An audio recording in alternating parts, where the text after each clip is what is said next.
ሰላም ክቡራትን ፍትዋትን ተመልከትና ንለምውን ከም ትልሙድ ብሓድሽን እዋናውን ዝኾነ ሓበሬታ ሒዝና ናባኹም ኣቢልና ኣለና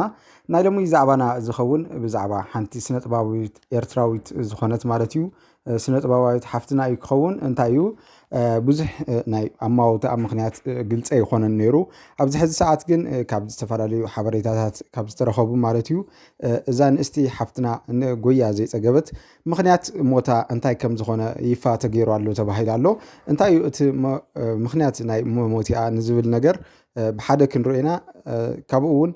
ኣብ ሓፍታ እውን ዝነበራ ኣረኣያን ሓፍታ እውን ኣብዚ ሕዚ ሰዓት ኣብ ከመይ ደረጃ ከም ትርከብኒ ክነግረኩም እኖማዓንቲ ደልየ እዛ ንእስቲ ሓፍትና ስነ-ጥበባዊት ኤርትራዊት ማለት እዩ ዲያና መሓሪ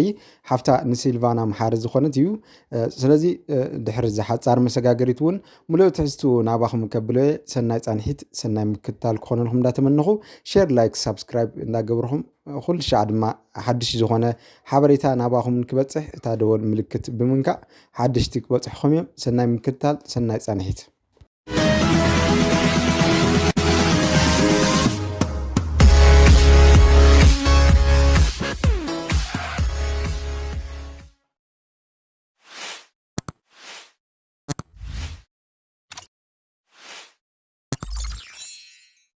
نو ديانا مبركوا ديانا شو محن تحت يلا تمي تعمي فتوى ابني حب تخشي مكبرك يعني تخليت قا حفتي من مرعخوا اوش تحدي سمو ولا بوتي الجيردي ولا جلدي ديلو جيرتا مراد كرياس مدلوكم مالتي تلم رعاسف نعفاخر يوم مدلوكم እሞ ክቡራት ተኸታተልትና ኣብቲ ምንታይ ከምቲ ዝበልኩኩም እዛ ንእስቲ ሓፍትና ዲያና መሓሪ ሓፍቲ ሲልቫና መሓሪ ማለት እዩ ኣብ ዝተፈላለዩ ስነ-ጥበባዊ ስራሕቲ እንዳሰርሐት ዝመፀት እንትኸውን ብፍላይ ድማ ናብቱ ድራማ መዋዕልቲ ኣብ ዝብል ናይ ኤርትራ ተኸታታሊ ድራማ ድማ ሓዳሽ ምስቲ ምንባራን ከምኡውን ዝተፈላለዩ ኣጋጣሚታት እውን ምክንያት ሞት ተባሂሎም ዝለዓሉ እውን ነገራት ኣለዉ ማለት እዩ ምክንያት እንታይ ከም ዝኾነ እውን ክነግረኩም ከምቲ ዝበልኩኩም ማለት እዩ ብፍላይ እዛ ሓፍትና እዚኣ ኣብቲ ዝነበረ ናይ ድራማ ተዋስኦ ብጣዕሚ ፅቡቅ ዝበሃል እጃም ከም ዝነበራን ገና ንእስቲ ጓል 24 ዓመት ከም ዝኾነት እውን ኣብቲ ብፍላይ ኣብቲ ናታ ዝተተረኸ ትረኻ እዩ ተገሊፁ ዘሎ ኣብ ስነ ስርዓት ቀብራ እውን እንተኾነ ብዙሕ ነገር ኣጋጢሙ ከም ዝነበረ ካብ ኣዲስ ኣበባ እውን ናብ ኣስመራ ተፃዒኑ ኣብ ጎደና ሰማዕታት ወይ ጎደና ሓርነት ተቐቢራ ከም ዝኾነት እዩ ዝፍለጥ ማለት እዩ ከምቲ ኣብ ሕዚ ሰዓት ዝውጋዕ ዘሎ خالد ድማ እዛ ንእስቲ ሓፍትና ብፍላይ ኣብቲ ዝነበራ ናይ ተዋስኦ ብዙሕ ተፈታውነትን ኣድናቆነትን ከም ዝረኸበት ብዙሓት ዝፈልጡ ወይም ከምኡውን እቲ ብጣዕሚ ዝሕዝነካ ነገር እዛ ህፃን ገና ኣብ 6 ወርሒ እውን ገና ዘይመልኦ ክልተ ተዋስእቲ ናይዛ መዋዕልቲ እትብል ድራማ ምስኣን ናይ እቲ ዋና ዝሕዝን ነገር ቅድሚ ሕዚ እውን ሰምሃር ታደሰ ዝተባሃለት ሓፍትና ካብዚ ዓለም ብሞት ተፈልያ ተባሂሉ ብዙሓት መነጋገሪ ኮይኑ ኣብ ሚድያታት ከምኡውን ምክንያት ሞታን ባዕሉ ብጣዕሚ ዘደናግር ነይሩ ክበሃል ተሰሚዑ ማለት እዩ ክቡራት ተኸታተልቲ ይኹን ዳ እምበር ሰምሃር ሓፍትና ቅድሚ 6 ወርሒ ሞይታ ተባሂሉ ብጣዕሚ ሓዚንና ነርና ካብ ልቢ ብፍላይ ኤርትራውያን ተጋሩ ድማ ኣብዚ ብዙሕ ነገር ኢሎም ሓሊፎም እዮም ማለት እዩ ሓዘኖምን ከምኡውን ንስድራ መዋቲት እውን ምፅንዕናዕን ተመንዮም ሓሊፎም ነይሮም ማለት እዩ ካብኡ ብምቕፃል ድማ እዛ ሓፍቲ ሲልቫና ዝኾነት ዲያና መሓሪ እውን ሕዚ ኣብ ዘለዋ ኣብ ዝነበረትሉ ተዋስኦ ማለት እዩ ካብዚ ዓለም ብሞት ተፈልያ እያ ተረኺባ ዘላ ሰዓት እዚ ብምንታይ ምክንያት እያ ሞይታ ንዝብል ነገር እውን ናይ ብዙሓት ሕቶ እዩ ብዙሓት እውን ዘደናገረ ኮይኑ ዘሎ ማለት እዩ ክቡራት ተኸታተልቲ በቲ በለ በቲ ግን እዛ ሓፍትና ፅቡቅ ዝኾነ ስነ ምግባርን ከምኡውን ምስ ሰብ ናይ ምትእትታው ብቕዓትን ተፈጥሮ እውን ከም ዝነበራ ብፍላይ ምስ መሳርሕቲ ኣብቲ ተዋስኦታት ከምኡውን ኣብቲ ዝተፈላለዩ ድራማታት ኣብ ትሰርሐሉ ሰዓት ፅቡቅ ዝበሃል ሰነያ ምስ ኣሕዋታን ምስ ቤተሰባን ከም ዝነበራ ከምኡውን ንገዛእ ብጣዕሚ ግዱስቲ ካብተን ዝበሃላ ከም ዝነበረት እዩ ዝፍለጥ ማለት እዩ ብፍላይ ኣብ ዝኾነ ቃለ መሕተት ሓፍቲ እንታይ ተትኸውን ወይ ኣብ ሰሙን እዚ ትሞቲ ክትበሃል እሞ ኣብዛ ሰሙን እዚኣ ዘላትኪ ዕለት እንታይ መገበርካ ኣብ ዝተባሃለትሉ ሰዓት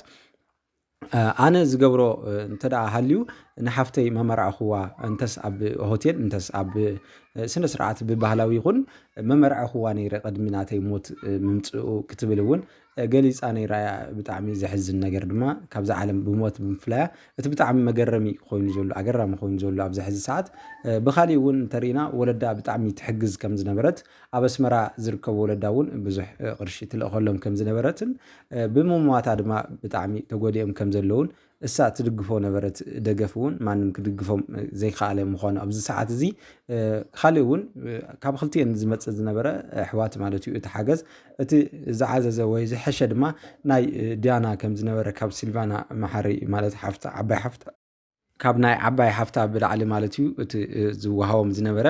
ሓገዛት ፅቡቅ ከም ዝነበረ ናይ ንእሽተይ ውላዶም እንዳገለፁ ኣብ ሓዘን ማለት እዩ ደጋፊትና እንዳበሉ ብስምዒት ኣብቲ እንዳዘለሉ ዝተራእይሉ ማለት እዩ ኣብቲ ቀብሪ ስነ ስርዓት ብጣዕሚ ልብኻ ዝነክእ እዩ ነይሩ ማለት እዩ ክቡራት ተኸታተልቲ ካልእ እውን እንታይ እዩ እዛ ዲያና ማለት እዩ ብፍላይ ምስቶም ኣብ ተዋስኦ ዘለው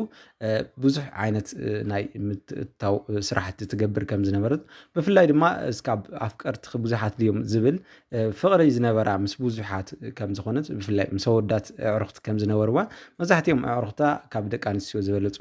ደቂ ተባዕትዮ ከም ዝኾኑ እዮም እንዳተገለፀ ነይሩ ማለት እዩ ኣብቲ ናይ ቀብሪ ስነ ስርዓታን ከምኡውን ኣብ ጎድና ዝርከቡ ፈተውታ እውን ዝብልዎ ማለት እዩ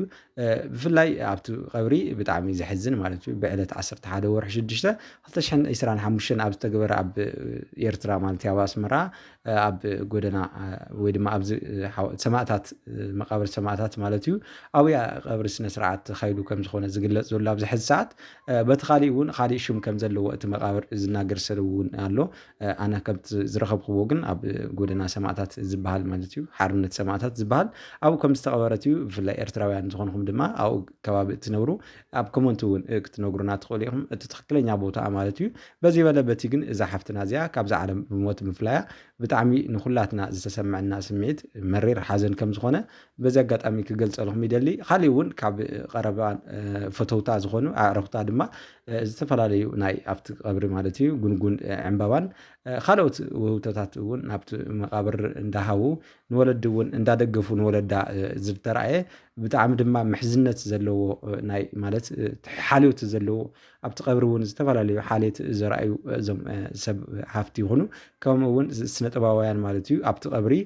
ብጣዕሚ ዝገርም ማለት ነቶም ወለዲ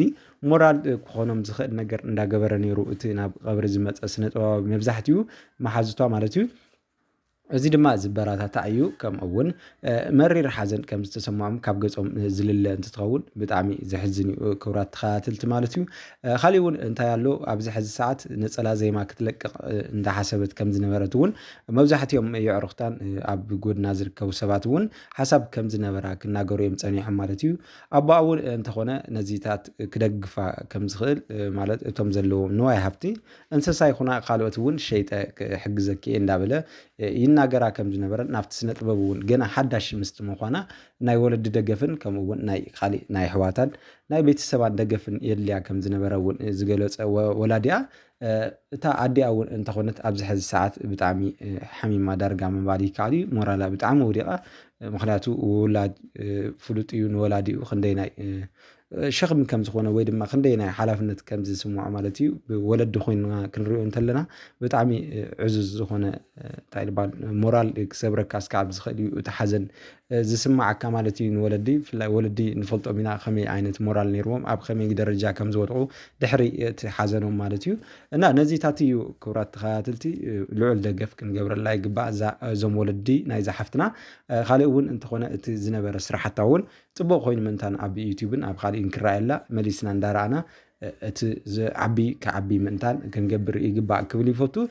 በቲ ካሊእ እውን ስድራቤት እዛ ሓፍትና ወለዲ ማለት እዩ ክፅንዕናዕ ይግብኡ ናብ ስራሕ እውን ክምለሱ ምእንታን ናትና ደገፍን ምፅንዕናዕን ይደልዩ ክብል ይፈቱ ክቡራት ተኸታተልቲ ሎሚ ዝነበረኒ ሓበሬታ ነዚ ይመስል ነይሩ ብካሊእ ሓድሽን እዋናውን ዝኾነ ሓበሬታ ናባኹም እስካብ እንብል ሰሰናይ ጠጥዕሙናኹም ቻው ደሓን ኩኑታ